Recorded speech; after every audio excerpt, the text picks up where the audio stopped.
everyone, welcome back to the 90th minute. We are your hosts. We got myself, Liam, we got Lucas and Waz tonight. Yeah, Greg and Matt could not be here, but that it's is okay. all good. We got the three OGs, Yes, exactly. the three It's like amigos. throwback to like 2 years ago. Yeah. But if you are new to the 90th minute, make sure you are subscribed, hit like on this video, comment down below, and share with your friends. Help us get our name out there. Also, check us out on TikTok. We just hit today 1 million likes. I know hmm some people on TikTok, that's nothing. To us, that is absolutely huge. So we greatly appreciate that support. And if But, you'd like, oh, I was gonna say, and if you'd like to no, join our Discord, we do have a Discord. The link will be in the description. It's been kind of 100%, yeah. active recently, so thank you for all everyone who's been active in there. But yeah, hmm But yeah, we're going to get into the football. Unfortunately, we had to start off in a rather annoying place. it's Congratulations, okay. Lucas. Congratulations, Liverpool. You have officially been crowned Premier League champions. How's that feel? I, I still can't really believe it. I, I can't even look at him. When the day was happening, I didn't really think it was gonna happen. I'm like, no way, City's gonna blow this game. I just didn't feel anything throughout the whole match that was happening because obviously it was City versus Chelsea. A bad result for City meant that Liverpool would win the league, and Chelsea did end up defeating Chelsea, which was Yeah. insane. But I couldn't believe that Liverpool were going to win. Like throughout the whole match, I'm like, nah, I'm not really nervous. Like a lot of people were asking me if I was nervous, and I wasn't. I was Yeah, just calm. If it happens, it happens. If it doesn't happen today, hopefully it happens next time. But then yeah. the closer it got to the final whistle, and especially at full time when you hear the commentators saying Liverpool are Premier League champions, it just got to me. I won't lie to you guys. I literally started crying. I Whew. because Emotional Lucas. I I just couldn't. It just actually happened, and throughout my whole life, Liverpool never won a Premier League title. They've been close a couple of times, and I've been bantered off by many people, including you guys, throughout the years. Was. Matt as well, and then Yeah. obviously random people throughout school. Twitter was always banterist or sometimes crude, but it was all Yeah. worth it to just see the team celebrating because obviously there was videos of the players together celebrating, and it was awesome to see the emotion people from all across the world of Liverpool fans, whether that's in Nigeria, Japan, America, Netherlands, or just the city of Liverpool itself. I'm very happy for all of those people as well, especially those that live in the city that have gone through many bad things throughout the years. I'm very happy for them, and that got me emotional because many of us have never seen Liverpool win the Premier League title in our whole lifetime. Now, whether this is the only title that Liverpool will ever win in my lifetime again, or whether this is the beginning of something special that will continue to happen, I'm extremely happy. I know my tone is a little monotone here, but it is a little hard to come up with the words offhand and really believe what is happening because it's crazy. Liverpool, Premier League champions. Yeah. I know Jurgen Klopp kind of struggled to put it into words when he had the opportunity on TV.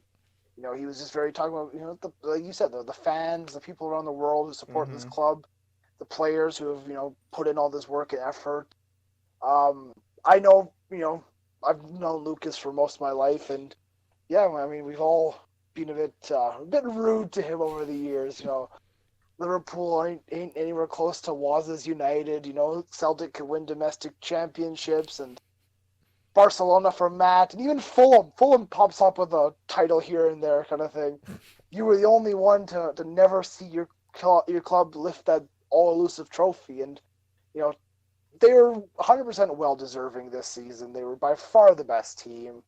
I think they'll go down as one of the best ever Premier League teams. It's unfortunate they couldn't go undefeated. It's unfortunate that they got knocked out of the Champions League. But I think when we look back in a decade or so, we'll go, oh my God, that team was incredible. Yeah, no, it's what it reminds me of kind of is you ever guys watch Star Wars? You see the end scene in Episode 6 where they're all celebrating. That's basically all the Liverpool fans. I mean, that's a good comparison, was. Yeah, it's waited a long time for this. I'd rather watch them win the title than City because I don't like City that much. Hey, I mean, that's something we can all be happy about is next week when Liverpool play Manchester City, there will be a guard of honor being given to them. yeah, if you're new here, every time Man City wins a title, it feels like money won the title. This time it feels like football won the title. Yeah, that's very like all of us here, we really don't really like Manchester City, so if you're new, that's probably why. Yeah, it's incredible. We're on pace. I don't know if Liverpool are going to break the points record for the Premier League. That doesn't matter. What matters is the job finally got done. Got done, and we don't need to worry about it. I don't care that it happened during COVID, during stuff. It happened, and it's more than deserving. At the end of the day, no manager really cares about breaking records. They just care about winning titles at the end of the 100%. Day. Like, I mean, people are going to put that little asterisk beside it. After the break, after this, after that.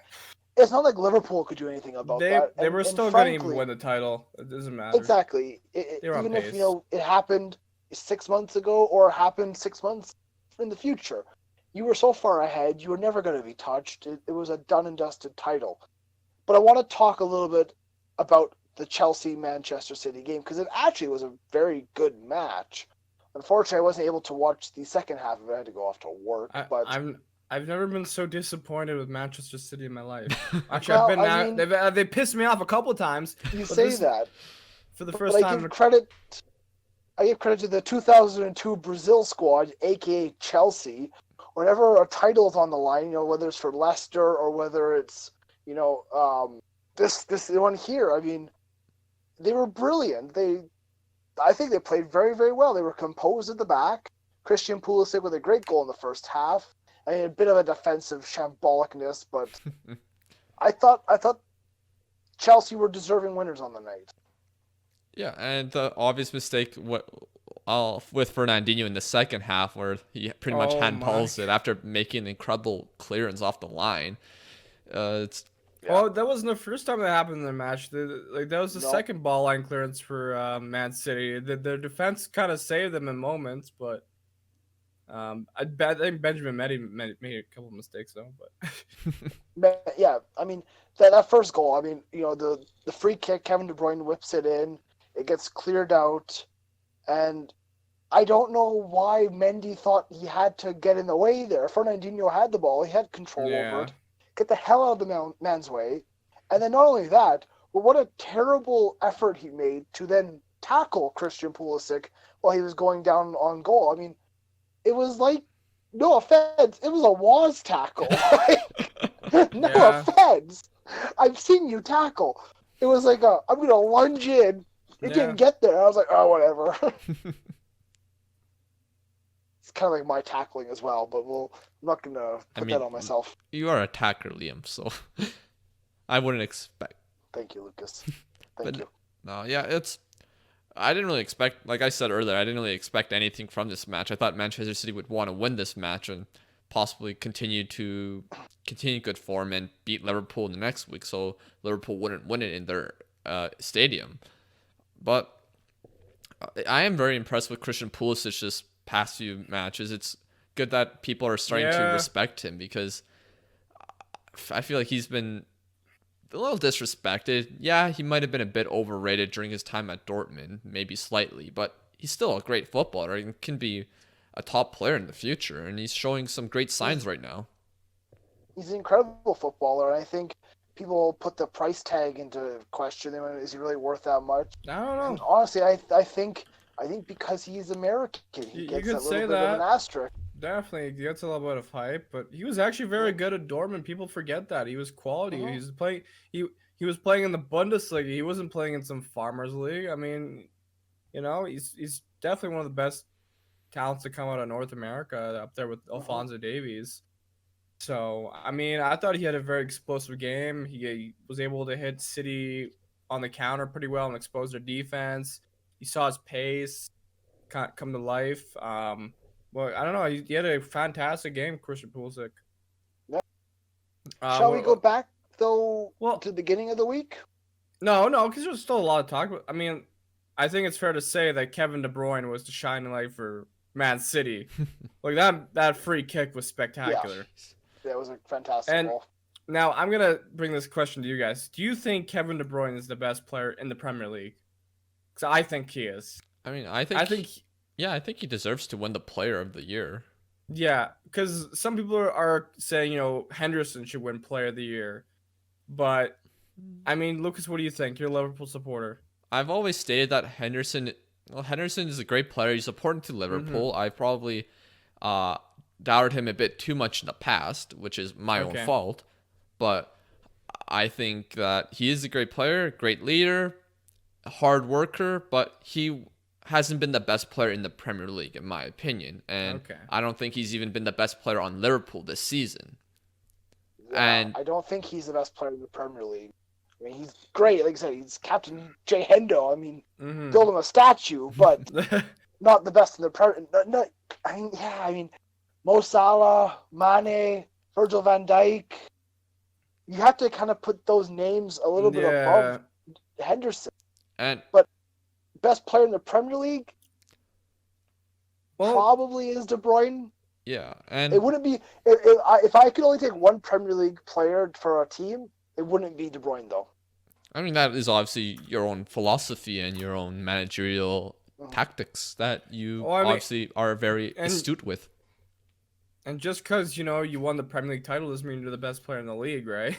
Yeah, I mean, I guess a great example of this is back in 1999 when Man United won the treble. And shout out to True Jordy and his boys for pointing out. But David Ginola, how you pronounce it, he won actually PFA Player of the Year in 1999. Yeah. And Man United won the treble, so... I would even put more recent examples. Last 2 seasons where City won the title, including the record points total, Liverpool players won it with Salah and Van Dijk. So that's also true. Yeah. But like now, Lucas, I have a cut. Okay, continue. Sorry. Like the best Henderson's trophy that he deserves is the Premier League, and he's getting that. Yeah, 100%. Yeah, exactly. I mean, the team, because that's what Henderson represents: is Liverpool as a team, not as an individual. Well, yeah, Lucas, the two questions I have for you, because since you're a Liverpool supporter, do you think why do you think people are saying Mo Salah is overrated? Because I personally don't think he's overrated. Maybe because there's been times in big matches where he didn't step up, or there's been periods of time during past seasons where he didn't score as many goals, but it's still kind of silly to say that since he was top goal scorer in his first season. Yeah, he didn't replicate that in the second season, but he was still tied for the top goal scorer, which is incredible. He shared the golden boot with Aubameyang, right? Yeah, and this season he's tied for second right now, and I'm sure he will pass Jamie Vardy if he's up for it to get his third golden boot. So I think he gets a little too much disrespect from some people, but I think it's because that first season he was so explosive. Yeah. Go ahead, Liam. I think Lucas, you're being a little disrespectful.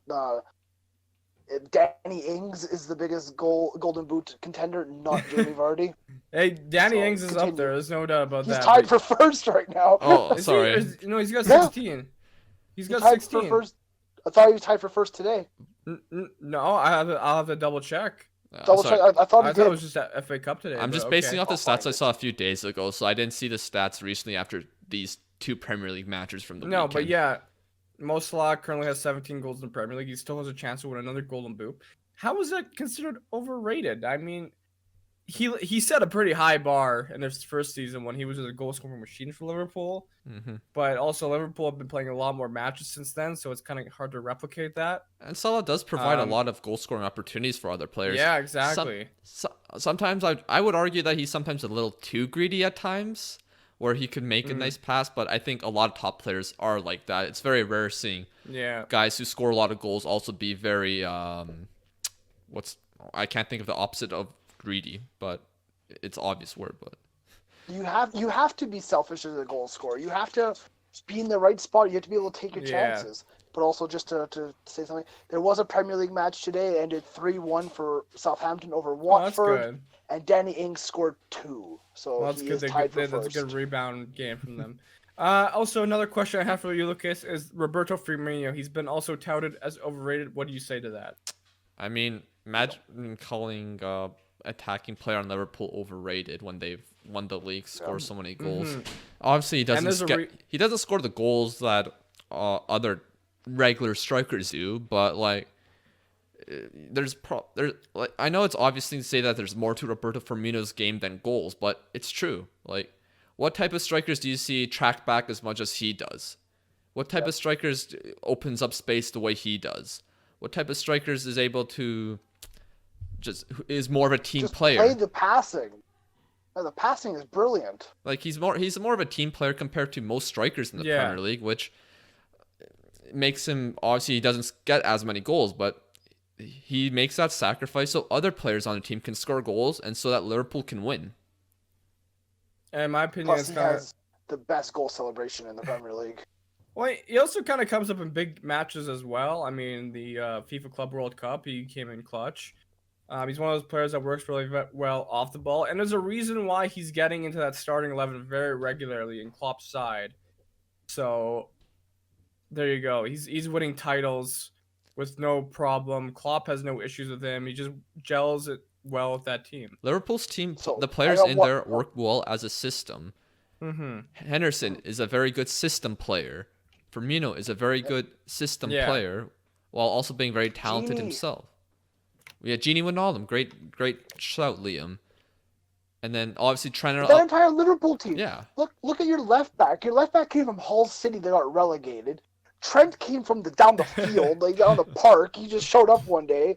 Yes, you have the world's best center backs. Yes, granted, and best goalkeepers. Yes, but yeah, you have a midfield of Wijnaldum, who was at Newcastle, Henderson, who was at Sunderland, and Fabinho, who just showed up out of nowhere one day, kind of thing. I think what Liverpool has proven is if you give your manager some time and a budget to work with, anything can happen. And I mean, credit to them, they got the job done. Right. So. I got one more question for you, Lucas. Yes. Early prediction. Do you repeat your Premier League title next season?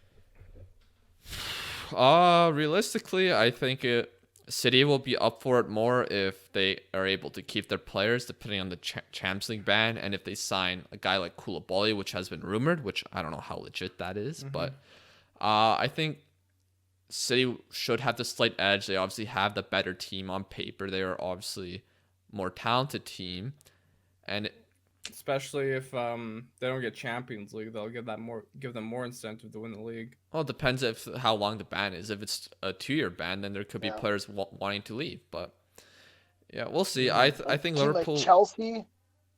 I think Liverpool are still going to be a step ahead of Chelsea, but I think I think next season will be more similar, more closer than this season.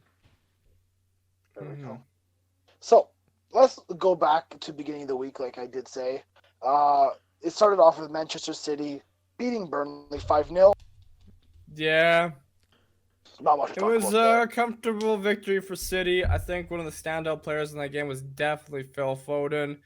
I remember earlier before the Prem started back up, I said Phil Foden is overrated. I take that back. He's proven me wrong. He's a quality player. Do I like him? No. Why? Because I'm a United supporter.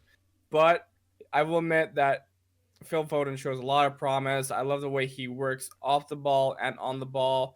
You can tell he works hard for the team. He's willing to track back. And I don't know. It's everything you want in a player, and especially at his age. You can tell why he's hungry for playing time. So. And then going down the days, Leicester City and Brighton drew 0-0. Leicester have been terrible since coming back from the break. Yeah, I've noticed they've been a bit kind of lethargic at times. They're definitely not the same Leicester side. Nope.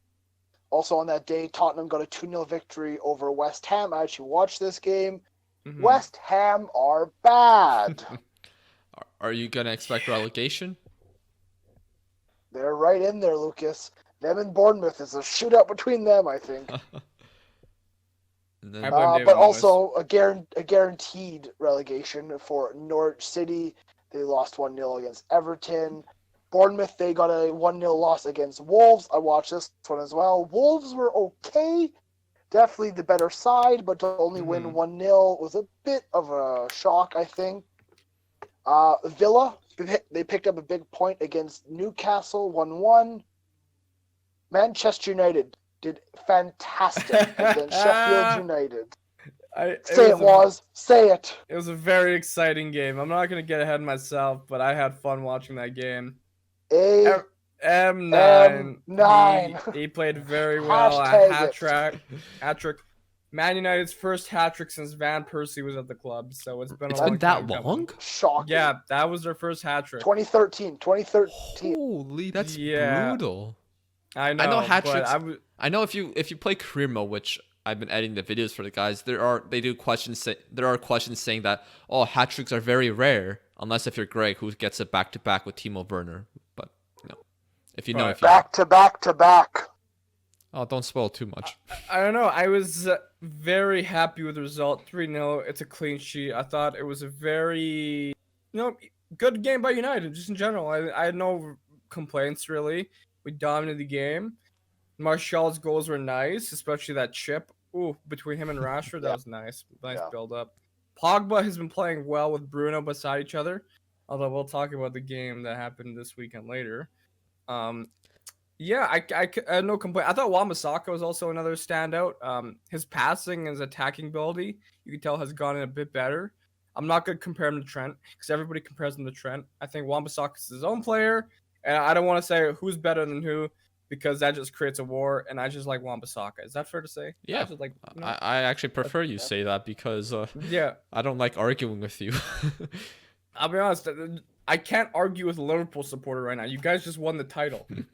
I can't do it. This is a huge result, though, for Manchester United in the top race for top 5 kind of thing. That puts them up to 6 on 49. Sheffield dropped all the way down to 8th on 44. Sheffield's actually been very poor since returning. I think, Liam, you were saying they're one of the clubs that probably will fall from grace, maybe, from the return. Because let's be honest, they were playing way above their ability all season. Overachieving. The momentum was going. They were overachieving, And then a big stop like that, and the players get a little relaxed. They're a little bit like, oh my god, we're in top 5. We can maybe play European football next season. Mm-hmm. And then sometimes just the energy just doesn't come back the same. Also, doesn't help that the ghost goal not given. Yeah, that game really. Yeah, true. You think about that? That probably deflated them a little bit. Yeah. But Woz, I do have a question for you. Yes. Are you worried about your Premier League, our first division title record? No. Not really worried. We're one behind. It's okay. We'll be back one day to probably maybe solidify that record, but it's gonna be competitive in the next couple of years. I can't stop Liverpool from what they're doing. My club does what they want, so yeah. To finish off that day in the Premier League, Liverpool got a 4-0 victory over Crystal Palace, a very clean result. Fabinho with an absolutely screamer, lovely goal from Big Fab. And then Trent free kick too. Yeah. And then moving on to Thursday, we actually saw Arsenal get a victory against Southampton. 2-0 over Southampton. I was watching this match. I'll be honest, it wasn't the most convincing result from Arsenal. No, nothing is really. Some of their players looked pretty okay. Saka, I thought, was excellent. Their first goal was kind of lucky. It was kind of a mistake from the keeper from Southampton. Other than that, didn't really see anything that kind of not anything that's shown for Arsenal. There wasn't many bright spots. It's Arsenal. That one player, what's his name? Nicham? For Arsenal? Nicham plays for Celtic, doesn't he? No. No. Nicham is at Celtic. His name starts with an N. I can't pronounce it. Nketiah. Yeah. He looked very good. He's an exciting forward. I like what I saw from him, so that's all I can say about Arsenal at the moment. Did Ozil play in that match or no? Moving on. Oh. No. I don't think so. He was in the stands under an umbrella. You didn't see those pictures? All the Arsenal fans were yelling like £350,000 a week for him to sit in the sun. Send him back to Germany. Pretty much. Burnley got a big 1-0 victory over Watford, and then, like we said, the Chelsea-Manchester City game finished 2-1 for Chelsea. On Saturday, we did see Aston Villa lose 1-0 to Wolves. Yet again, Wolves with not a great result, but they get the victory, which all that matters. They're Wolves in fifth right now. They're still in the mix for that Champions spot. Some people are wondering, can they get Champions League? It's going to be tough. It's a tight battle. It depends to see if Leicester drop enough that Chelsea can overtake them, and then maybe Wolves can.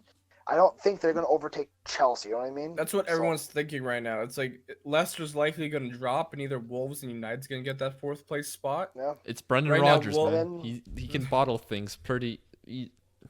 Yeah. Not just at Liverpool, but Celtic as well. And he bottled a semi-cup final earlier this season. I know he won the treble. Wolves do have a game in hand over United. They're 32. They're in 5th currently, but United are playing Brighton next on Tuesday, so we'll see how that goes. Do you play Wolves again this season? Forward, like I said, Southampton. I think we might be playing them one more time. Yeah, I can go through it if you want. No, like I said, Southampton won 3-1 today over Watford, but yeah. No, United do not have Wolves, but they do have Leicester at the last game of the season, though. Interesting. There is some big games coming up this next few days. Like you said, Manchester United do play Brighton. Brighton have been in okay form coming back. You never know what could happen there. Yeah.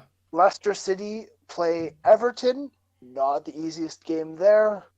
And then the big one on Thursday, the Honor Guard. Liverpool head to the Etihad. Pep Guardiola can clap Jurgen Klopp onto the pitch. All I can say is good. Good.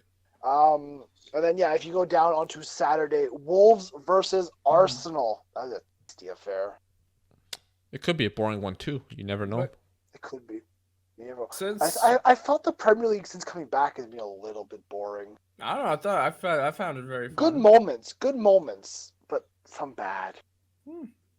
But since we're still on the top of English football, let's move on to the FA Cup, as that was this weekend as well. And there were some moments which I was not very proud of as a United supporter. So let me tell you what happened. A lot of people were asking, what did you think of this game? I did not get to watch the game fully, and I'll tell you why. A couple days ago, my mom decided to cancel the sports package on our TV because she's like, oh, there's no sports on. What's the point of having it? 2 days later, it's like, I need it back. So luckily enough, I was able to get the sports package on like right in the middle of extra time. So I got to catch extra time.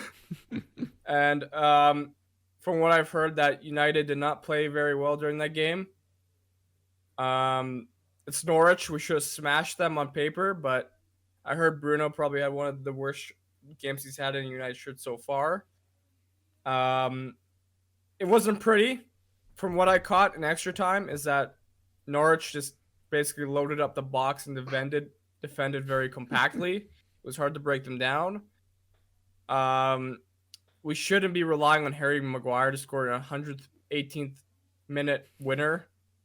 Pogba looked good in extra time from what I saw. He was exciting. He was making good runs. We didn't look terrible, I'll be honest. I thought Bruno tried to do too many long shots. He likes to take risks, I've noticed. Everyone is now shitting on us because we did that with Norwich. Because of that. At least you got the victory. I know. Yeah. At the end of the day, not every game you're going to have is perfect. Players have bad days. Players aren't sometimes up for it. There's been history throughout the season, though, where United have performed poorly against the lower sides, and that is a concerning thing. But you just came off a big win against Sheffield United, and that was probably one of your best performances of the season, right? I would say so, yeah. At least in the post-pandemic, post-COVID, in the Premier League. But players have bad games. They're human, and sometimes they aren't up for it. Obviously, they're paid professionals. You expect them to be up for it all the time. But again, we are humans, but that doesn't mean that United doesn't deserve criticism, right? No, we deserve some criticism from talent. We haven't been perfect. I mean, our team isn't perfect. We have a lot of youth playing, and they're learning the game. I mean, our players are always going to get criticized if we have a bad performance because we're Manchester United. Simple as that. I mean, at the end of the day, a 2-1 victory, you're through to the semifinals of the FA Cup. I think you take that. I think you move exactly. from there and you're good to go. To talk about your opponents, you will be playing Chelsea in the FA Cup semifinal. They got a 1-0 victory today over Leicester City. Yeah. That's going to be a good, tasty affair. The semifinals are probably the tastiest I've seen in the FA Cup in a while. The FA Cup actually looks very exciting right now. Please. Am I nervous? Give me a Manchester derby. Please. That'd be amazing. No. I'll be honest. It's I'm kind of nervous. Chelsea have been on fantastic form since coming back, but we've had Chelsea's number this season. Chelsea supporters would say, "Oh, it's BS every time you beat us." We beat you 3 times. Come on. What we've noticed from this Man United side is that they do kind of show up in bigger games at times, except for Arsenal and Liverpool. But we beat City a couple times this year. I'm confident going into this tie. It'll be exciting. I hope for a good game. So we'll see. The other 2 semifinal opponents, Arsenal, they beat Sheffield United 2-1. So they're through, and Manchester City got a 2-0 victory over Newcastle. So yeah, it's I'll be 4 honest, pretty big teams going for the FA Cup this season. City kind of just put on a Pep Guardiola masterclass that game, and Newcastle didn't do much. I heard that there's a big miss from Newcastle from Dwight Gale. Yes, he did. I don't know if that costed anything, but that's what I heard. No, they still got dominated in possession and everything else. Okay. So. Yeah. So, well, yeah, that's the semifinals will be good to see. Does Arsenal have the chance? England really? No. So, do you want to stick in England really quickly and talk about championship? Yeah, the championship is actually looking very interesting right now. Well, I mean, most importantly, I wish Greg was here because Greg, as we all know, is the Fulham fan. He is the fan of the championship on the 90th minute. He had a bad week this week. Yeah, no, they lost the lead. Am I correct? Yes. 3-0. Oof. That pretty much, I think, knocks Fulham out of potential title hopes. For Leeds, not necessarily. Title, yes. Coming back into the So Leeds United are sitting first in the championship. I know not all of us watch championship. We don't keep up with scores and everything. So Leeds are first on 74 points. West Brom are second on 71. Brentford, who have been in superb form since coming back, they're third on 66. And Fulham is fifth on 64. So 10 points behind title. So a playoff should be there with the playoffs, but automatic promotion. Playoffs, I could see, yeah. I can't see an automatic promotion for Fulham, or really, maybe for Brentford and Nottingham, but other than that, it's tough to see. Well, another team that's somewhat in the mix still for championship is Preston North End. They're 7th with 57 points, so we never know what they could do, but they've also had some poor form since returning to football. They've lost a couple games, especially at Cardiff and the bigger sides. So I like you just bring up Preston North. Yeah. Somebody in the TikTok comments said, I saw there was a TikTok. I'm like, sure, I'll give them a shout. Honest, I don't know anything about them. I know they were in the Premier League a long time ago, I'm pretty sure. Yeah, I'm pretty sure. It would be nice to see a club like Preston in the Premier League, but they'd probably get relegated very fast. The only thing I know is that there was a big managerial change for a team. Middlesbrough United appointed the man, the myth, the legend. We once saw him at Cardiff City, Mr. Neil Warnock. Really? And he came back with a great victory, 2-0 over Stoke City. So Middlesbrough are actually going to be sitting around mid-table. They're in 19th right now. If I'm being really honest, I didn't know he got sacked. You didn't know he got sacked? No. The championship's interesting because, like we once mentioned, it's like teams will get relegated and they continue to fall.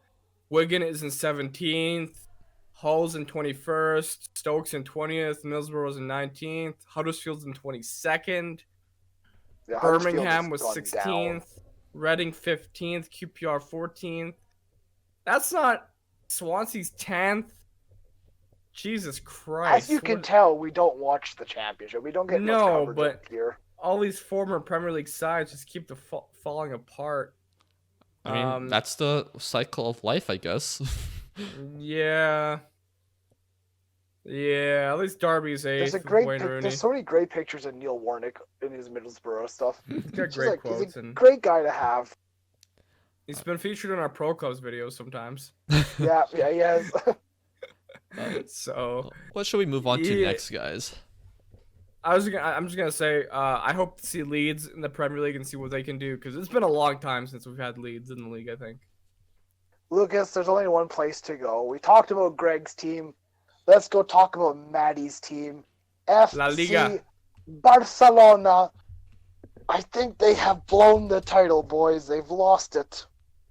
Never say it's over until it's over, Liam. Until the fat ginger sings. Oh, it's looking not lovely. So, they start off this week on Monday with a 1-0 victory over Athletic Bilbao. Looking good. Atletico Madrid also pick up a 1-0 victory that day. Real Madrid followed up with a 2-0 victory over Mallorca. We all saw that coming. Mm-hmm. But this is when things start to go wrong for Barcelona. Yesterday, they drew 2-2 to Celta Vigo. It's the second time in 2 weeks they dropped points. And then Real Madrid today come back with a 1-0 victory over Espanyol. Fantastic assist by Karim Benzema. He's had a great return after the break. Yeah. But Barcelona, if we're looking at the table, they are now second on 69 points, while Real Madrid pull a little bit away on 71. And there's a big game coming this Tuesday for Barcelona that could decide the title then there. Well, not officially, 100%. But could make things more difficult for them. They host the third place Atletico Madrid. Diego Simeone might absolutely ruin Lionel Messi's year and steal his La Liga title. If I'm being brutally honest, Atletico Madrid has been performing very well since returning, actually. Well, not very well, but they've been decent. They're getting results, and that's what matters right now. They need them. I guess they're back up to third, without former star man, Antoine Griezmann. Just gonna put that out there. 100%. Yeah, and I think Diego Simeone. That's the big game. Yeah, I think Diego Simeone has now officially become the most wins for an Atletico Madrid manager. I mean, fair enough. He's been there for quite some time with some great clubs, or great teams. But with those results, it seems like La Liga is back to order with Real in first, Barca second, Atletico in third. It's usually how La Liga shapes up. Yeah, but it's definitely not a typical La Liga season for any of these clubs, really. Usually, you could argue Atletico Madrid, but they've been better in the past. Barcelona's had some better years. Real Madrid has had some better years, so... Yeah. I mean, I think it shows from Champions League as well, but all three of them are through, so I don't know. I mean, Real Madrid aren't through yet. Technically not. Barcelona aren't through yet. Technically not. Yeah, but I heard there was some drama in like in the background for Barcelona, like a lot of players not happy, a lot of shade being thrown. I'm not sure exactly what, but who's not surprised? Are you shocked by that? I really shouldn't be. This team is petty saltiness. They're petty salty. It's just I'll all be honest, they do is... I was watching this documentary series on Netflix, the Barcelona one. This is not to do with the results, but let me tell you about this documentary. I didn't like it. I watched maybe 40 minutes of it and found it very dumb. I liked what they showed behind the scenes, but the problem with this documentary is the narrator. He's an American narrator, no surprise. And what annoyed me was the guy was like talking about Barcelona legends, and he brings up Johan Cruyff. He mispronounced Johan Cruyff's name. Johan Cruyff. What? Barcelona, how are you going to create a documentary series based on your club and allow a narrator to mispronounce one of world football's legends, Johan Cruyff? That's an absolute insult, and you should have fired that man. You should have not let him narrate. Do not ever let an American narrate a football documentary or anything. I know we're Canadian, we have accents, but dude, how? How do you mispronounce Johan Cruyff's name? And there's a TikTok. Thank you. Was rants. I mean, to be fair, there's plenty of Americans that can pronounce footballer names, right? But yeah, and Johan Cruyff is like one of the legends of the game. The fact that the production staff didn't catch that and just let that slip is dumb. Especially if Johan Cruyff in the context of Barcelona, that's insulting. Yep, I agree with you 100%. I laugh at you, but you're 100% correct. Yeah, Johan Cruyff? Who? Come on. But yeah, like Lucas said, back to La Liga. Huge game next week with Atletico versus Barca. I think La Liga's done. I mean, I know I'm usually the first one to be dramatic and pull the trigger kind of thing, but I don't see Real Madrid dropping points the rest of the season. They've looked very good. Usually you're actually pretty right with you saying when a league is done, even when it isn't clear. You called it with Manchester City last season. You called it with you always called it with Bayern and Juventus. Some of the leagues are yet to be seen, but money talks, Lucas. Money talks. All right, but But what do we want to move on to next? Serie A. Let's do it. Some Calcio is back finally. It started off actually with some alright matches. I mean, nothing on the first match days that were incredible. AC Milan, they got a 4-1 victory over Lecce. Juventus win 2-0 over Bologna. Second match day, we saw Napoli pick up 2-0 victory over Verona. But the big game of the week, Wednesday, I watched this game. It's the first time I've watched Serie A in a long time. Atalanta against Lazio. So the question is Lazio for real? Are they in the title race? And how many goals will Atalanta score? Because quite frankly, they just like to score goals. And it was pretty fun. I'm pretty sure they've scored more goals this season at this point than they did last season. I'm pretty sure they scored the most goals in Serie A last season. I mean, currently, they have scored 80 goals this season. Last year they scored 77. That's wild. That's just wild. Yeah, but Atalanta were down 2-0 against Lazio, and they came back to win the match. Yeah. Incredible scenes. Yeah, to go through it quickly, Lazio were, 2-0 up after about 15 minutes. Milinkovic-Savic with a really good goal and an own goal that was in the first couple of minutes. But then, second half, Atalanta were all over them. They were creating chances. They were going down the wing. Your star man, Mr. Ilicic, had a good opportunity to score a goal. Yeah, 3-2. So that, in my mind, Lazio is officially done in the Serie A title race. Also, yeah. Congratulations, Juventus, you are champions. This happens every season in Serie A. Still 10 games left. 10. That is true. There are 10 games left in Serie A. And Juventus have been less than Juventus convincing. are not dropping points. Never know, actually. They've had some questionable performances. Juventus. They won 4-0 against Lecce today. I mean, it's Lecce. They're also like 18th. Or Friday, sorry. So, but I was more so disappointed in Lazio's efforts. I was watching the game. They started off so well. Yeah, and then they just fell off. Atalanta took control. And apparently Great goal from Malinovsky.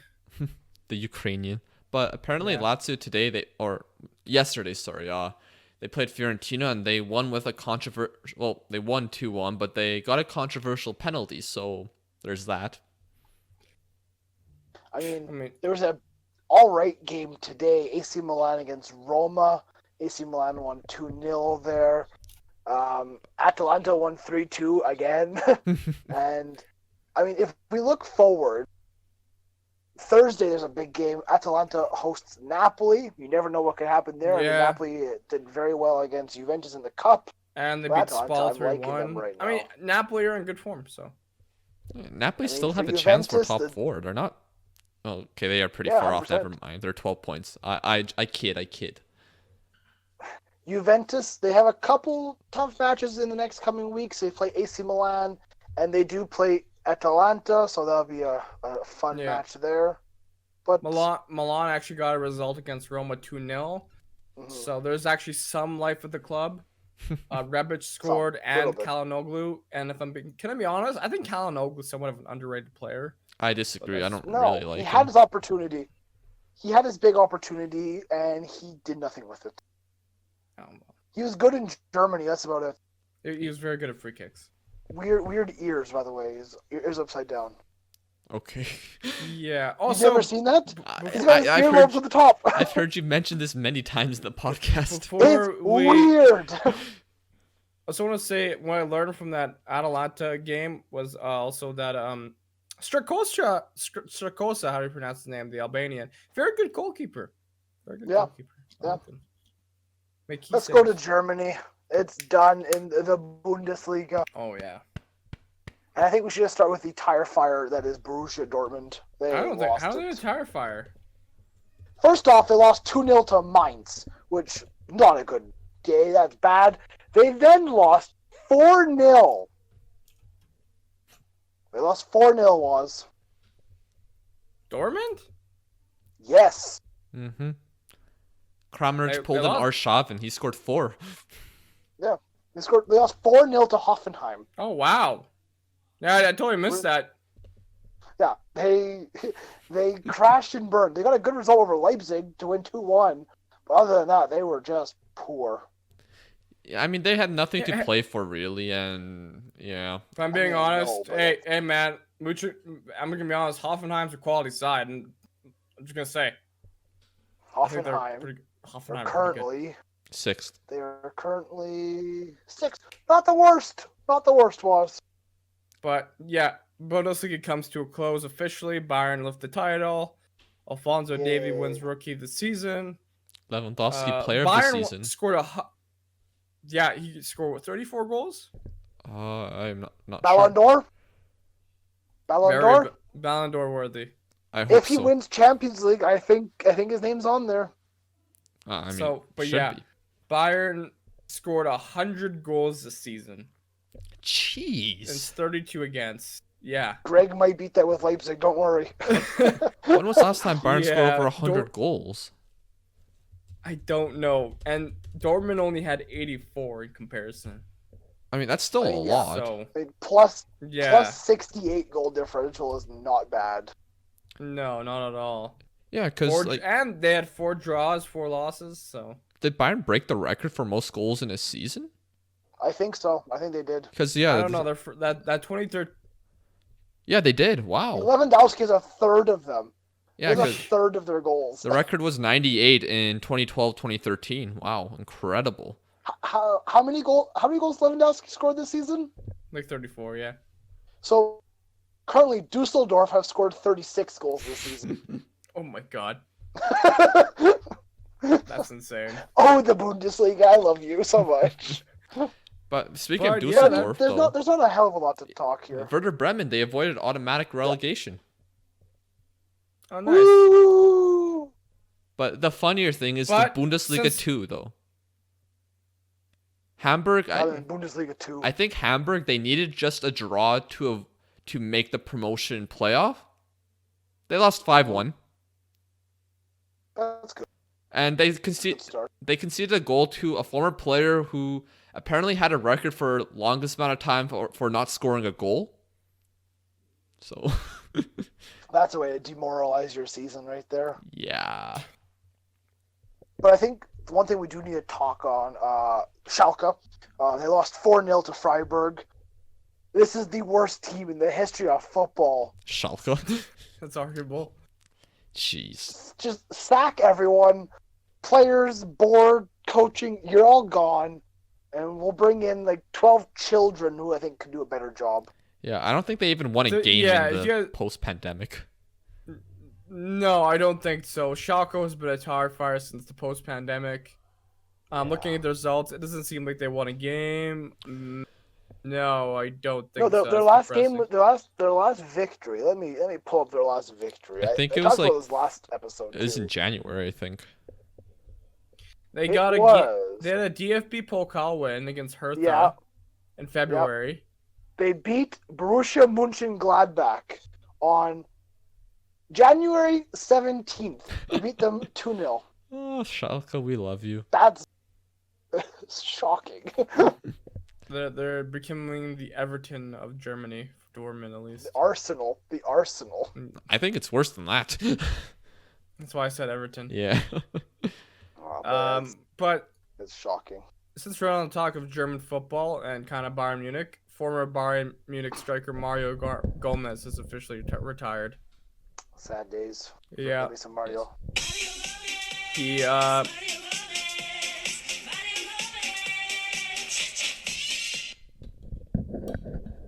Beautiful. Thank you, Lucas. That's exactly what I needed on a Sunday evening at 9:30 at night. Thank you. Liam, what's your first memory of Mario Gomez?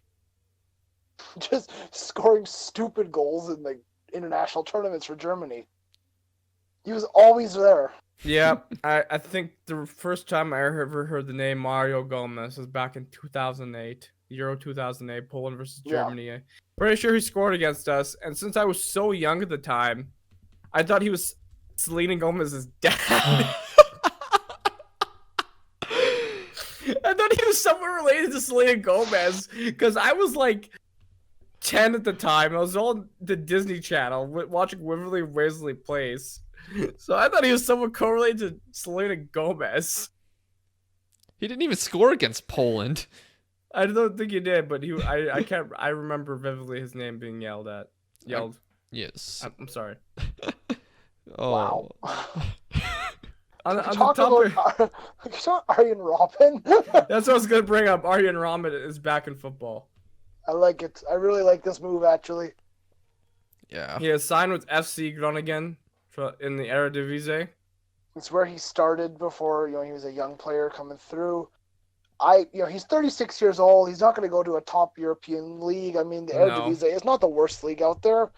And I think he'll actually be okay. I mean, he was in good form when he retired. Yeah, obviously injuries was an issue for him, but he obviously misses the game that much that he's willing to come back. Not even that, because him coming back, FC Groningen has now sold over 2,100 season tickets. Nice. Because of his signing. Would you buy Arjen Robben Groningen kit? Why not? Why not? There you go. I've been looking for Borussia Mönchengladbach kits because of this career mode. I can't find. I don't know where to buy one. Someone in the go on their official website. True. Maybe they have a sale. I mean, it is the end of the season, so there might be some sales, but that's not the point. That kit's actually nice. I wouldn't mind it. Honestly, I said this in our last episode. The Bundesliga has the nicest kits in all of the leagues. I love their kits. TikTok question: can you talk about Pjanic for Arthur swap? I don't think personally I don't think it's the worst deal in the world. I think Pjanic is a very good. Terrible move. What are you saying? That's atrocious. I think Pjanic is a good player and he can offer a lot to Barcelona. But Arthur is one of the most promising young players. I agree with that. That's why it's kind of a bad deal for Barcelona. They're getting a good player, but they're giving away more than they should. I don't know. They're still just... They're giving away like a 20-year-old for a 30-year-old.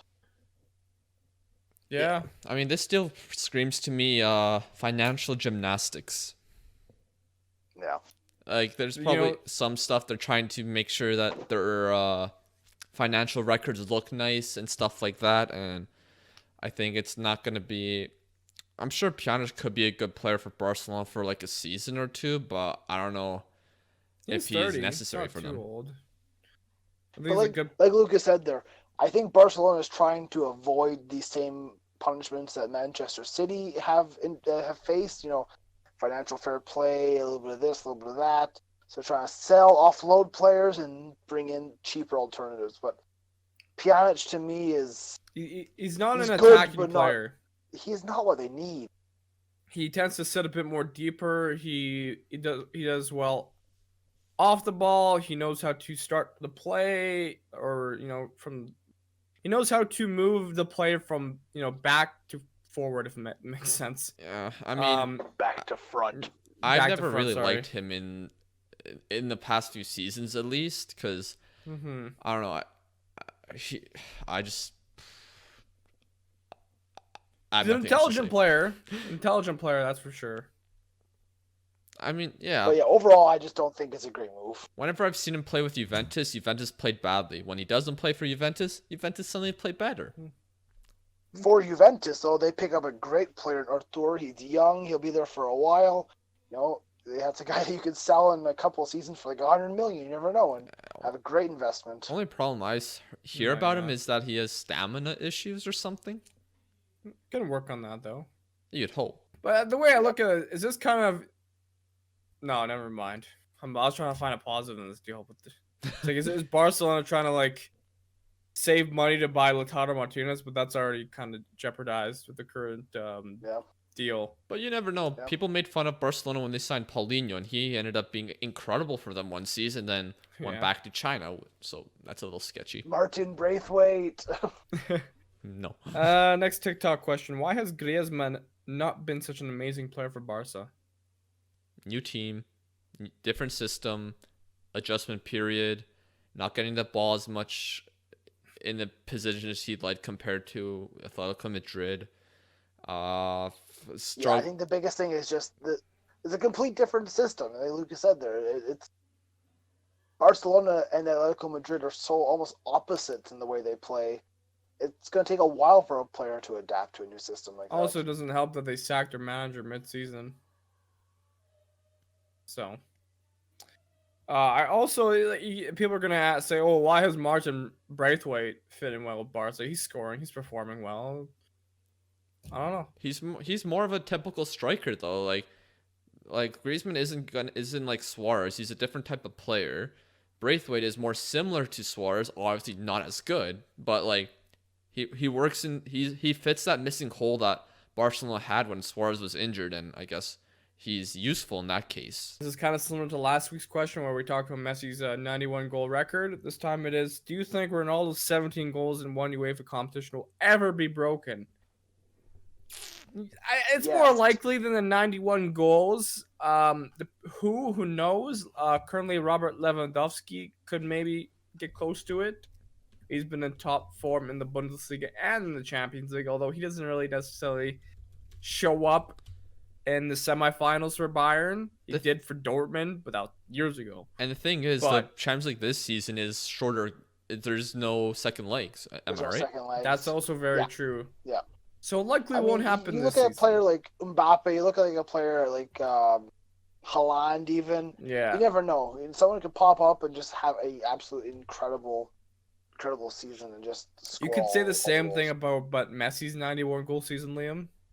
But that's but that's a lot. 91 is such a difference than 17. And I know there's a lot more games in the 91, but at the same time I go, I don't know. I mean, the only person I think could beat Messi's 91 would be Mbappe in Liga and just tearing it up. But it's so hard to predict that. I don't think that's going to be broken by someone we know right now. It's probably going to be like another few generations. Maybe even a century. You never know. Yeah. Century's saying a lot. But right now, Robert Lewandowski does have 11 goals in the Champions League. So yeah. I mean, he does play Chelsea's second leg. Because there's still that, right? Yeah. So maybe he scores 3 there. Maybe. But Chelsea have been actually a lot better since coming back. It's true. And Bayern aren't going to be playing for a month. Yeah. Who do you think will win the Euros next year? France. On paper, it's looking like France. Lucas, do you have any other shouts? I mean, I want to say Belgium, but I don't know if their backline is going to be as good as it would have been this season. That's true. The Dutch? The Dutch are a good shout. If they can get a goal scorer. Memphis Depay is not terrible. They have a few guys. Malin and Boadu both had good seasons in the Eredivisie before it got cut short. So maybe those guys are going to have an incredible year next year before the Euros happen. They will arguably have the best defense in the Euros, De Ligt and Van Dijk. What about England? England, I think it's still it's possible they have the players. Saying that, but yeah. I think we'll see England more so at the next couple World Cups. I think 2024 could be the year for the Euros at least. But yeah, the Dutch are a good show, because especially with a great midfield with De Jong and Van de Beek. And Portugal, you never know. Hey, Arjen Robben is back. Arjen Robben could play. Liam, no. Liam, don't be silly. No. Portugal's possible, though. Yeah, Spain have some good players coming through as well right now. Spain. There's I a feel lot like of there's good just teams for something the Euros. special Yeah. missing about Spain. Yeah, they don't have They Javi don't have or Fernando Torres. David Villa, Yeah. but Like Spain's a great team, oh, but okay. just that magic's just not there anymore. Question we've been getting a lot recently. What are your thoughts on Ricardo Quaresma, the footballer, Portuguese? A little Ricardo bit past it, I Quaresma. think. Interesting player. I personally am not a fan of him for one reason. He knocked out Poland out of the Euro 2016. Heartbreaking. But he's been good in the Turkish league at least. He's got some talent behind him. He was such a talented He was very player. good for Portugal. He was like, I'm not sure if he was as highly rated as Ronaldo back in the day, but there was so many people talking so highly of him. He was the Trivela master. Yeah, technically he's brilliant. Yeah, and top clubs wanted him in the past. I remember him in FIFA 09 All Play as one of those me characters. I don't know if any of you know that, but Yeah. he's one of those guys that are extremely talented, but probably didn't have the attitude to make it at the top level. Kind of like Ravel Morrison. Like Ravel Morrison, Ben Out of the Arfa, Tourette. yeah, Thuram. Balotelli. Yeah, Dimitri Yeah. Payet. He's also always been very good at the international stage for Portugal. He's always shown up. He was very good at the Euros, from what I remember, aside from that penalty. But yeah, do you think Mbappe could be a top 5 player of all time? Of all time, I'm gonna say yes because the ceiling is super high for him. He can be. Will he be? That's yet to be seen, of course. He's likely gonna have to make a move to either La Liga or the Premier League to kind of solidify his legacy. He's already won a World Cup at such a young age. Maybe win a couple more international trophies, but to be a top 5 of all time, It's possible. he has to make such a dent into the history of the game. Like, is he gonna be? Is he gonna be what he is to France? Is he gonna be the guy that pretty much puts French football on top for multiple decades? Like, is France gonna be remembered during his time like Brazil was remembered during Pele's time, like Argentina was remembered during Maradona's time? Like, that's a question. yeah. Obviously, we know he can score goals, but We know he can run. Well, Liam, you can run. Well, he can run a little bit quicker than I can. Not by much, just a little bit. I think most footballers can, Liam. Liam's actually fast. Don't discredit Liam like that. Yeah, but compared to professional footballers, I think they're a little bit faster. If Liam got the right training, a little bit. If Liam got the training, I think he could keep up with some. I could say the same with myself as well. No, you're fast, but I'm just talking crap right now. I'm sorry. Yeah, you are. So yes, Mbappe can become a top 5 player of all time. What I think he might have to do is win back-to-back World Cups with France, and then toss a Euros in there as well. Euros, yeah, he's good. It's the international trophies that'll set him apart. And so obviously, Champions League trophies will help too. But plus whatever records he can set individually, Ballon d'Ors and whatnot. Can you talk about who is the best player in the world right now? Messi, I mean, for the last couple of years, we've talked about Messi and Ronaldo being 1 or 2. Who is right now? Because I feel like those two have kind of taken a step back. I mean, statistics-wise, maybe it's not them, but they're still the most talented players in the world, so I think they're the best players in the world. It probably is Messi. I'm going to give a shout to Lewandowski. I think he's been brilliant this season. I don't think Ronaldo's right now the best player in the world, or top 2 or top 3. Oh, that's maybe Fish. I'm sorry. He's been good, not great. He's not the same Ronaldo that I remember for Real Madrid, of course. He's 21 goals, 8 assists this season in 31 matches. That's pretty damn good. That's not great for Ronaldo. But Chiro Ronaldo's 30. That's pretty good for a low-scoring league. Yes. But Ciro Immobile has what, over 30 goals around there? Is he considered a top 3 player in the world? No, but Ronaldo also contributes other parts of the game as well, and has been a key player for Juventus. I'm not saying of course I would say Robert Lewandowski because I'm kind of Polish and I love the man. But I'm gonna give a shout to Kevin De Bruyne. I think he's been the perfect midfielder in a sense. He can play any role on the pitch. He can score. He can provide for his team if he wants. He can be that anchor. So he's a brilliant player, of course. He makes Man City tick. So yeah, that's fair. Yeah. Question from our friend Kevin Acosta: how do you guys feel about the water breaks? Now coaches can have somewhat more of an influence. I mean, I understand why it's happening because players are just coming back from the season and they didn't really get any sort of preseason, and the weather is going to be hotter during this time of the year because, especially in England. Yeah, like I've heard it's extremely hot in England in the past week, so it makes sense. It's like 25, 30 degrees. Yeah, and so I definitely understand it. It wouldn't make a huge impact. I think it could definitely be positive and negative in its own way based on momentum and how the game is playing out.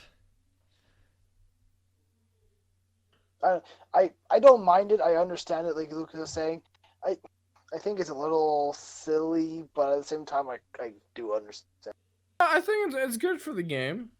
For right now, it's kind of needed. I mean, these guys are human, of course. And, they didn't have the right facilities to train and get back into fitness before the season started. Especially with the heat. I mean, we saw it at the World Cup in the past with how weather is, and during the Olympics as well, I think. I think we saw more so this in Brazil during 2014 World Cup, so it's not the first time it's happened in world football. Do you think they should make a rule in stoppage time that you can't take it back if you cross the line, kind of like an NBA backcourt violation? No. No. I feel like then it's going to start like people questioning the game. Like, are we changing the integrity of the game and stuff like that? Are we changing the game too much? Like, I think it's not going to be something that goes over well. Like, people are probably going to complain, are we Americanizing the sport or something like that? What's wrong with going back into your half, pass back to a keeper or something? Like, why would that be something you want to get rid of? Yeah, and kind of takes out the... And it could definitely put you under pressure, messes too. Up. Oh, sorry. Sorry, yeah. Yeah, it kind of takes away the tactics from the game. But at the same time, it can kind of, create brilliant attacks. Like, how many times have we seen a keeper launch a ball 60 yards and, flick someone with the head and boom, you're in for a one-on-one with the keeper kind of thing. That's true. Like, I'm sure something like that would probably be more fun in something like I don't know, like a futsal or an indoor soccer, but with 11v11, it's a different type of sport compared to something like the NBA where people go back and forth constantly, unlike in 11v11 football where there's times where a team is in the final third for like 10 minutes of a game. Can you talk about the Egyptian national team? We got this question a couple times. Of course, they have the infamous Mo Salah on their team. He's kind of raised the profile of Egypt. They were runners-up in 2017, the African Cup of Nations. I really hoped they would have had a stronger World Cup campaign, but they finished 31st in the tournament. So does that. Other than that, there's not really much to say about Egypt. They were very good in the African Cup of Nations in like the mid to late 2000s, winning it in 2006, 2008, and 2010. But oddly enough, during that time, they didn't qualify for the World Cup. And then after their 2010 African Cup of Nations win here, I'm just looking here, they didn't qualify for the next three. They did have that one epic moment in 2018 where they did qualify for the World Cup for the first time in 28 years. That was legendary. Yeah. I think Mo Salah was in tears. So he was lifted up like a hero. Yeah, exactly. I remember that. So there you go. We talked about this earlier, but here's a question. Talk about Atletico Madrid's recent form and where do you think Simeone will take us? form's been all right. I mean, hasn't been great yet. You're still only scoring a goal or two a game, but you are picking up victories, like Waz said before in the podcast. So big shout out there. But well, I mean, where's he going to take them? I don't see them ever winning La Liga. I mean, Real Madrid and Barcelona are getting real good. Champions League, possibly. Do you see them as contenders for the Champions League because they did beat Liverpool? I can see them winning it this season. They're always such a tough team to play because they just defensively are so solid. Tactically, they can sit in. Amazing. I mean, it's Simeone possible. for you. Anyone can win it, of course. I don't have them as my favorites or anything, but they are in the running. You do say how they're a low-scoring team. They did beat Osasuna 5-0. So there's that. Yeah. Plus, they also have they also do have one of the most expensive young players in the world, Joao Felix, who still has a lot of potential to turn into a great player, and I kind of do not think he's overrated, maybe overhyped. So there's that. Do you think Chelsea could win the league in the next few years with new transfers? Yeah. Yeah. Next year? Probably not. They could probably make a good run if everything goes well for them. They're making good signings. They need some defenders. They got Hakim Ziyech and Timo Werner together for around 80 million, I think, pounds. Is it? Yeah. Both players for 80 million. That's fantastic business. If they keep that up, why not put them in the mix with Chelsea and City? I mean, Liverpool and City. They're paying Werner a lot of money. That's okay. But it's only money, Lucas. Yeah. Robben has lots. Only thing I worry about Chelsea is their wage structure is kind of unbalanced. Like a guy like Hudson-Odoi, he's making a lot of money for a guy his age without really proving enough, in my opinion, which will lead to a lot of players wanting that type of money when they want their contracts extended. But at the end of the day, if Chelsea can afford it, then what do I have to say about it, really? If Chelsea... I was gonna say, it does help that they have very good young players coming through the systems, like Tomori, Callum Hudson-Odoi, Tammy, Reece James, Billy Gilmore. They have a lot of talent coming through. So you add that into the mix, and they have a good nucleus, as I like to say. Look at this man go, jeez. Yeah, I mean, the only thing I can tell, they need a better center back. I don't think they're gonna get Koulibaly, but if they can get like a Skriniar or a De Vrij or maybe a Raul Jimenez. Raul Jimenez is not a center back. Not Raul Jimenez, the guy at Atletico Madrid. Not Raul Jimenez. I'm so dumb. I'm so dumb. It is a Jimenez or just get. It is. I'm so used to saying Raul Jimenez. Oh my god, I'm sorry. I had a whiskey. It's my fault. Whiskey. Now he drinks water to stay sober. No, I'm just kidding. Yeah. Actually, a couple Instagram questions. Let me check our inbox first. We had one message from Mr. La Rolage. Did you know, this is more so a fact, during Atletico's golden team in the 47-48 season under Helenio Herrera, there was a man called Margarita Luango who laid 5 flowers every game and kept this tradition for season after season, game after game. He used so much that whenever Atletico played, fans bring flowers to bring luck for Atleti. And during today, as I'm writing this match versus Alves, he hit his 3,000th flower, which if you count every flower, that would make the population of the Falkland Islands. It's very interesting. As he was the only fan allowed in the stadium for the Valladolid, Levante, and Alaves matches, it meant he could reach the figure. Truly a hero, and has not been shown the credit he deserves. Love you lot. Keep it up. Alpa Atati. Wow. He's also Scottish. There you go. Hey, that's a really nice story, though. That's something I've never heard of before. Yeah. Okay, first question comes from Wyatt Johnson on Instagram. What's up, guys? I love the content. We love you, Wyatt. What is your opinion on the state of Chelsea? Could they be we just basically answered. Yeah, could they be title contenders next season? I'm gonna go with no. No, maybe. But Lucas, are you gonna say something? Two or three. Almost there. Not quite. Yeah, I'd say 2 or 3 as well. Like I said, they need that top center back in there with Tomori or Rudiger. Liverpool have Van Dijk. City had Company, and now they have Laporte.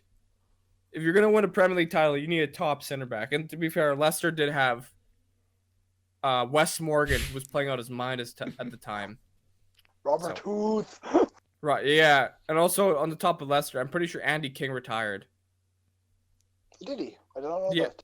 And I'm pretty sure he was the first Englishman to win the Premier League, the Championship, and the League 2, or is it League 3?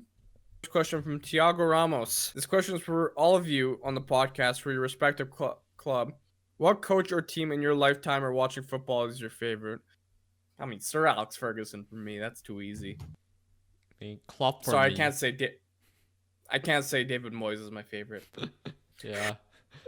Yeah. Although Ole is a close second right now. I do like Ole a lot. Yeah. Favorite manager for me would be Neil Lennon. Really like him. Favorite team though would probably be 17-18 Celtic. I think we were untouchable. I mean, we went invincible. We were pretty good. Yeah, for me it's obviously Klopp and this Liverpool side right now. But I did like managers like Rafa and his teams that he had there that won the Champions League or did well as well in the league, especially with I really like the 08-09 Liverpool team with Torres, Gerrard, Xabi Alonso, Mascherano. But those teams aren't not as good as the one right now, so it is more of a simpler answer for me. I don't really have a favorite team necessarily, except for that Ferguson team in 2013, and maybe our current team I really enjoy watching. Who do you think will win the FA Cup from Jake? Manchester United. You think United's going to go all the way? Well, thank you for that, Faith. I do. Big game. If I'm not being totally biased, I could see Chelsea winning it because they have been very good recently. It's going to be either them or likely City, but never doubt United. That's all I always say. Never doubt us. I just have this weird feeling about Manchester United for some reason. It'd be kind of annoying seeing them winning it because they're gonna be like, oh, piss off! You won the league and the Champions League. Let's win the freaking FA Cup. But then people are gonna be like, Ole's at the wheel, and then. But I could also see Chelsea, so it's whoever wins that semifinal. Oh yeah, 100%. Yeah, because I don't know. I think Man City should win it on paper, but I feel like just something's missing. They've also just lost to Chelsea, and they've also lost to. Wait. First, no love for Arsenal? No. Come on, they just re-signed David Luiz, and then he got injured. Oh, he got injured. Yeah. I'm not talking about Arsenal. Unfortunately, here's a question we've kind of answered before. If Celtic went into the Prem, how do you think they would do in 3 seasons? Would they be around Wolves quality, where they're kind of pushing for Champions League? I would say 7th. Okay. Maybe Europa League. Will Spurs be good with Jose? We've also maybe kind of answered this. I'll go 50-50. You never know what Jose can bring to the table. I like Jose, but I'm not liking him at Spurs. I gotta be honest. It's a no for me right now. I have a bad feeling about it in the future. I just don't see how he can compete with this side currently, and with Tottenham apparently not having a lot of money and having to loan money or something. But I don't know what everything's going on, but I don't think it's a perfect thing, really. Good question from Shan Walker. Do you think United can be title contenders next season with the right signings? Shan, as a United supporter, I'm going to go no. I think we're maybe 2 more seasons away from being title contenders. I mean, hold on. The question isn't specific. It says with the right signing. Yeah. So if you go sign Messi, Lewandowski, Mbappe, then yes, you can be. But that's not going to happen. So, I mean, no. Like, we could sign Sancho. We still wouldn't be there because our midfield still needs some work. We have to get rid of a lot of dead wood, in my opinion. As you saw in the Norwich game, Lingard, Mata, Andres Pereira needs to go. Those are the types of players that are type dead wood. So they need to go. Just get this man. Huh?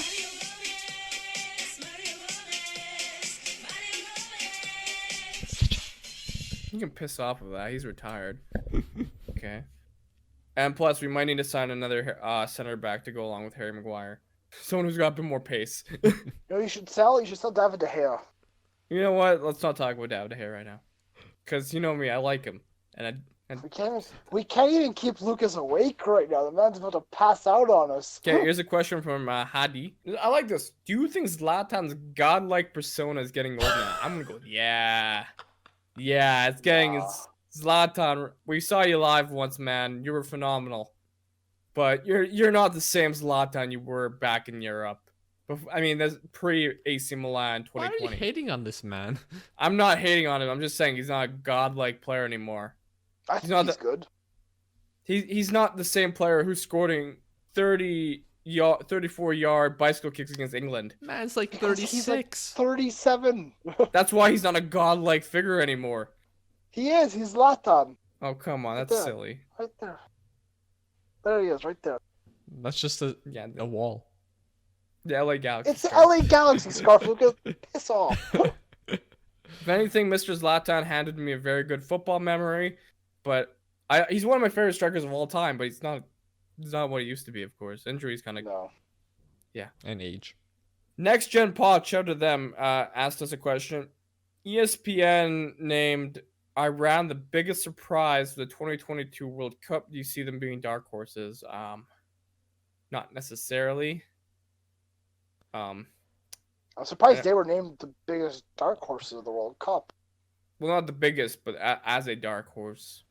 I mean, it's hard to tell until the group stages are made and the teams qualify. Obviously, I know that he is very a big fan of Iran, but maybe some good players will develop in the future, and they might be able to surprise a few. They did pretty well the last World Cup, despite not getting out of the group. But you never know. This is from Noah. Would you class Scotland's midfield as world class with the likes of McGinn and McTominay? God, no. No. God, no. I rate both of them, but not world class. World class John is McGinn, Scott McTominay, and Billy Gilmore is not world class. I'm sorry. I'll be honest. Even my favorite player, Callum McGregor. No. Look, I like John McGinn. He was good in an Aston Villa shirt until he got injured. I like them all, but they're not world class. McTominay, I like, yeah. Not in a couple years, Liam? No. No, okay. Noah, another Noah, he asked, if Jonathan David were to move, what league or club would he be best for him? I think he said that he wants to move to the Bundesliga. That's why I think he would be good. Yeah, I agree. Gladbach are interested. Some good development. He's actually been interested, or Gladbach have been interested. I wonder why. Was he? Watch our career mode series and you'll know. Yes. I make connections happen somehow. Sure. Yeah, but likely he will be going to the Bundesliga. I think that's where he even said in an interview he'll like to go. He won't be going to Bayern. Come on, that team's stacked. Why would they need Jonathan David? Not yet. Not yet. I know United and Arsenal were interested in him in the past, but I just don't see that happening right now. Opinion on Gordon Ramsay's soccer career? He had a trial at Rangers. That's about it. I think he had a career-ending injury, and then he ended up going into cooking. He had a charity football match one time, and he got completely squashed. He had to get taken off on a stretcher, I think. And that's why Gordon Ramsay doesn't play football anymore. Okay, Edgar asks, thoughts on the Russian national team? The Russian national team has some good young players in it. Wow. They did well at the 2018 World Cup. They exceeded expectations. They beat Spain in a penalty shootout. So their country is currently in a sporting doping crisis. So that's not going to go in a great direction there. They do have some all-right players. You're correct. Golovin, who got moved to Monaco. I don't know if they are going to ever replicate what they had there in their own World Cup. Agreed. So. But yeah, is there any other questions? No, that's all I have. I think you guys are kind of tired. There's only one. It's overrated. It's the most underrated player in the world.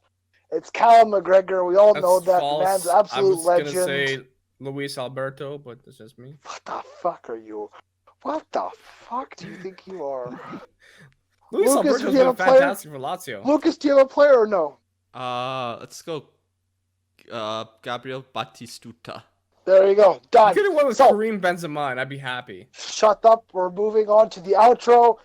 Everybody, thank you very much. If you have made it this far, you get absolute big old gold medal because, frankly, me and Lucas did not make it this far. We're just here physically, not mentally.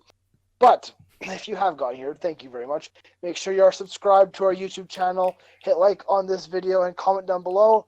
Also, check out our career mode series and as well our TikTok. Links are in the description. But from myself, Liam, from Lucas, Waz, Matt, and Greg, thanks for tuning in. Thank you for watching and listening. This has been yet another week in the beautiful game. We will see you next time.